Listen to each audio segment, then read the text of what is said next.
Le Seigneur soit avec vous. Lecture de l'Évangile de Jésus-Christ selon saint Luc. En ce temps-là, quelques Sadducéens, ceux qui soutiennent qu'il n'y a pas de résurrection, s'approchèrent de Jésus. Ils l'interrogèrent. « Maître, Moïse nous a prescrit, si un homme a un frère qui meurt en laissant une épouse, mais pas d'enfant, doit-il épouser la veuve pour susciter une descendance à son frère ? Or, il y avait 7 frères. Le premier se maria et mourut sans enfant. De même le deuxième, puis le troisième, épousèrent la veuve.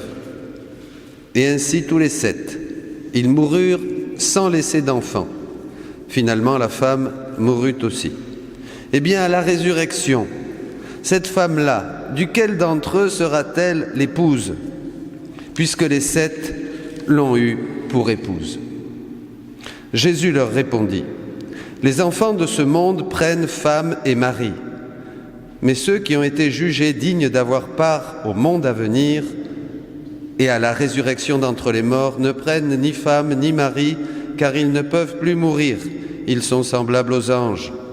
Ils sont enfants de Dieu, enfants de la résurrection. Que les morts ressuscitent, Moïse lui-même le fait comprendre dans le récit du buisson ardent, quand il appelle le Seigneur, le Dieu d'Abraham, le Dieu d'Isaac, le Dieu de Jacob. Il n'est pas le Dieu des morts, mais des vivants. Tous, en effet, vivent pour lui. Acclamons la parole de Dieu. Seigneur Jésus.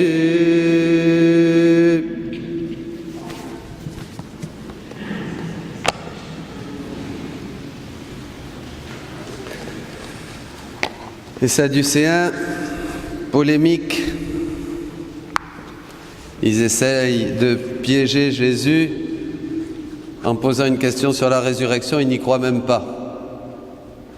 Il y a des gens comme ça qui posent des questions sur des sujets ou qu'ils ignorent ou qu'ils ne croient pas. Ça fait partie de la vie, c'est normal. On est tous comme ça.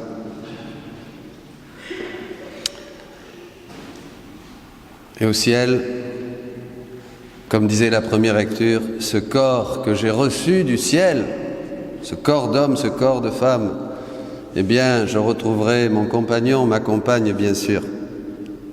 Mais ce n'est pas de ça que je veux parler. D'une polémique, oui, bien sûr.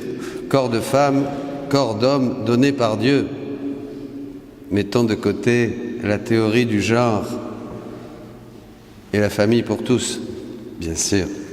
L'amitié, l'amour, tel que Dieu le veut dans son royaume. Je vous disais, souvent Jésus est pris au milieu de discussions, de polémiques et de divisions, comme nous aujourd'hui dans l'Église. J'ai mis du temps, j'ai réfléchi, prié sur ce sujet du synode amazonien. En France, les gens ne sont pas trop au courant. Un peu quand même.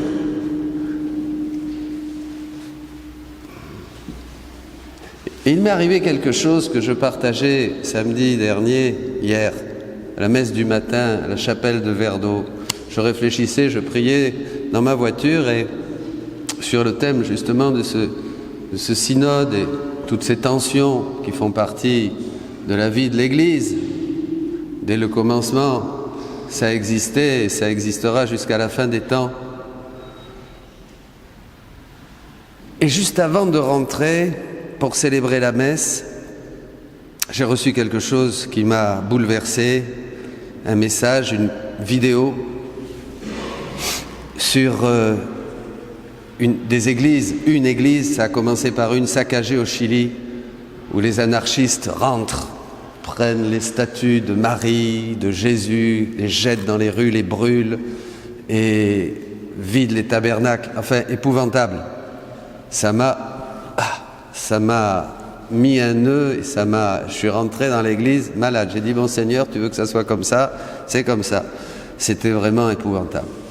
et vraiment d'une violence, et puis l'église peinte, enfin saccager une grande basilique, l'église de l'Assomption à Santiago de Chili.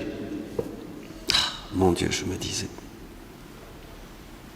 Et je pensais aux événements autour de ce synode. J'ai pris le temps d'écrire plutôt pour mettre les idées à plat. Je vois dans ces petites statues, vous savez qu'il y a des statues qui ont été mises dans une chapelle, enfin dans un endroit d'une église de Rome. Je vois dans ces petites statues qui entrent dans cette église de Rome des peuples à la recherche de Dieu. Comme dans l'Évangile, tout le monde cherche Jésus.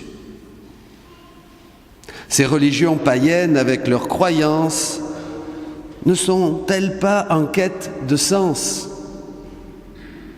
L'Esprit Saint ne veut-il pas les conduire à la plénitude de la vérité, elle aussi ? Ces semences du Verbe, comme déjà disait Tertullien au IIe siècle, en parlant des religions païennes, ne sont-elles pas des pierres d'attente ? Tertullien, père de l'Église, des pierres d'attente. Elles demandent humblement d'être purifiées dans le sein de notre mère l'Église. Comment rejoindre ces peuples ? Sinon en accueillant leurs croyances, leurs coutumes, ce qui donne sens à leur vie, ce qui fait leur identité. Dieu ne veut-il pas, comme un père très aimant, rassembler tous ses enfants dans sa maison, comme il le fera un jour? Ne veut-il pas nous montrer que le lieu où se trouve la source de l'eau vive, de la vérité et de l'amour, c'est son cœur au sein de l'Église catholique, apostolique, une où l'Esprit jaillit et se donne par la parole et les sacrements? Ne doit pas-on aller chercher les brebis qui sont au dehors?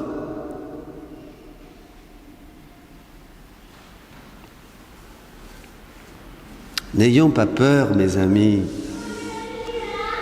La peur gère une grande partie de nos choix, de nos décisions, parce que nous sommes pauvres, nous sommes des hommes. N'ayons pas peur que cette Église soit moins pure ou ternie pour avoir accueilli quelques petites statues païennes, ou qu'il y ait des suites, comme me disait quelqu'un, après, où va-t-on aller? Les portes de l'enfer, dit Jésus, ne prévaudront pas sur l'Église de Dieu. Elle resplendira de la sainteté de ses enfants, qui, le cœur rempli de charité, adorent Dieu et accueillent ceux qui arrivent, les derniers, au banquet, peut-être par la force, car les invités se sont excusés. C'est quelqu'un qui me faisait remarquer ça, l'évangile de Luc 14 de la semaine dernière. Ceux qui étaient invités au banquet, à la fin, n'ont pas voulu entrer. Dieu a insisté,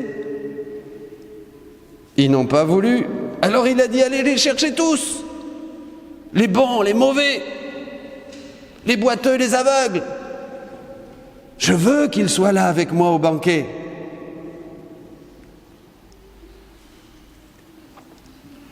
Il nous faut aller chercher tous les hommes. Si le Christ s'est mis en colère dans l'évangile de la semaine passée, en célébrant la dédicace justement de la basilique du Latran, c'était pour purifier le lieu de culte et nos cœurs d'un profit malhonnête, mercantile. Ça n'a rien à voir avec le geste du pape qui invite des nations pauvres en chemin, animées par le sens du sacré, sous l'action de l'Esprit, à se retrouver au seul lieu du vrai sacrifice qui met fin à tous les autres, celui de Jésus en croix. Ces semences du Verbe, ces pierres d'attente, comme disaient les pères, ne sont qu'une préparation à cheminer et à se laisser purifier. Nous aussi, il y a tant de superstitions et de fausses idées de Dieu dans nos cœurs, jusqu'au lieu du vrai sacrifice. Je vois dans ce peuple amazonien le pauvre qui frappe à notre porte. Il est nu, il a faim, il est seul, car il manque des ouvriers pour moissonner, et cela est ressorti. Il faut prier le maître de la moisson et trouver des solutions. Alors, allons-nous être ce bon samaritain, ou sous couvert d'une soi-disant pureté et science, deviendrons-nous, comme dans le passé, un tribunal qui juge sous couvert d'être de Dieu, en faisant aujourd'hui différence avec le Moyen-Âge, le jeu des médias. Péguy s'adresserait-il encore à certains bons catholiques? Je cite: « Parce qu'ils n'ont pas le courage d'être du monde, ils croient qu'ils sont de Dieu. Parce qu'ils n'ont pas le courage d'être d'un des partis de l'homme, ils croient qu'ils sont du parti de Dieu. Parce qu'ils ne sont pas de l'homme, ils croient qu'ils sont de Dieu. Parce qu'ils n'aiment personne, ils croient qu'ils aiment Dieu. »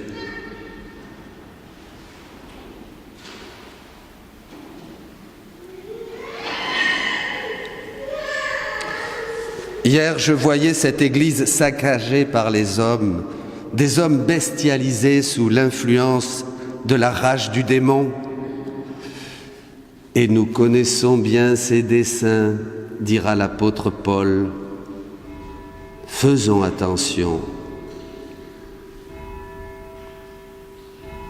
Ils jetaient et brûlaient des statues de saints, des vierges et des Christ auxquels nous donnons un culte. Et aujourd'hui, quelques statues païennes offrant des signes de tout un peuple qui frappe à notre porte sont jetées dans le fleuve avec violence par des catholiques. Elles ont été retrouvées. Le pape a souri et a demandé pardon. Intéressant. Deux attitudes. Des églises vidées où on jette les statues et ensuite ces petites statues qui frappent à la porte de l'église mère. Si nous avons la science, comme dit saint Paul, soyons humbles et prions, allons chercher les hommes et les femmes qui sont loin ou qui sont proches, protégeons leurs terres, défendons leurs droits, leur vie, voyons leurs besoins. Le Saint-Père n'a pas agi ici ex cathedra. Il sait, comme dit l'apôtre, que les idoles ne sont rien. C'est écrit dans la première aux Corinthiens. Il a fait un geste pour honorer la richesse de ses peuples et Dieu le permet dans l'histoire. Attention, Dieu le permet dans l'histoire. À qui rien n'échappe. Depuis toute éternité, il mène cette histoire justement à son accomplissement. Dieu veut que tous les hommes soient sauvés et arrivent à la connaissance de la vérité. Travaillons avec lui si tout est accompli. Donnons nos cœurs, donnons nos vies. Soyons frères, N'entravons pas le plan de Dieu avec nos vaines querelles et nos petites divisions. Ces tensions ont toujours existé dans l'Église. Ne disons pas « je suis de Paul » ou « je suis de Pierre » ou d'un autre. Entrons dans cette sagesse de Dieu et soyons ces vrais adorateurs en esprit et en vérité que cherche le Père. L'Esprit Saint prendra nos intelligences et nous donnera la paix.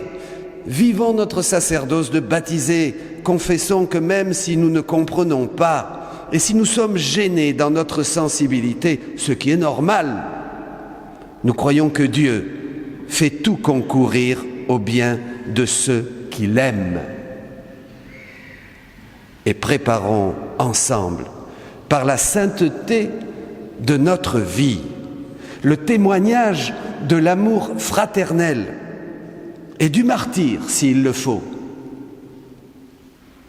Sa venue prochaine et ce printemps de l'Église qu'annonçait saint Jean-Paul II, une Église petite, purifiée, dira son successeur, peut-être, mais qui dans le feu d'une nouvelle Pentecôte célèbre le triomphe de son règne sur la terre comme au ciel, règne de justice, de paix et d'amour. Amen.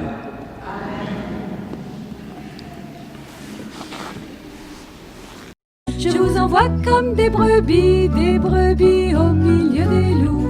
Je vous envoie comme des brebis, je serai toujours avec vous. Je vous envoie comme des brebis au milieu des loups. Je vous envoie comme des brebis, je serai toujours avec vous.